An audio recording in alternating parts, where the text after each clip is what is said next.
So I read James by Percival Everett, the 2024 book of the year, and I want to talk about how language is used in this book, but I can't really do so without mild spoilers, so leave if you want. So in James, when enslaved people are talking to white people, they'll use a non-standard variety of English that's referred to as slave talk. One thing that's said often is show nuff, for example. But when they are speaking amongst themselves, they use more or less standard English.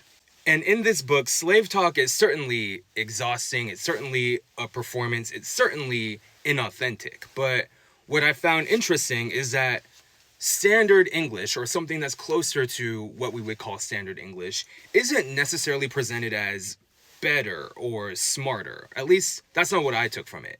Because in this book, the people who speak in a more standard way aren't presented as being better or smarter or having better morals, especially when it comes to slavery. It's not presented as being particularly logical, right? The way people speak lets us know a bit about who they are, how they grew up, or who they're talking to, but it's not a measure of intelligence or goodness.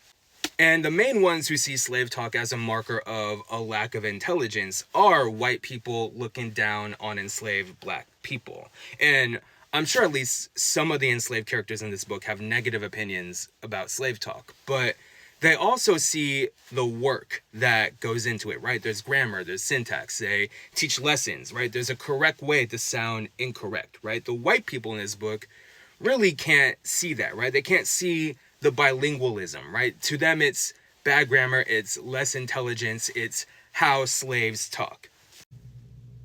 And what I'm getting at is that a lot of times, the only reason why a piece of language is considered less intelligent or bad grammar is because the listener or the reader already has a negative opinion of the person using that language. And that rings true in James, and it rings true in real life as well. Have a good one.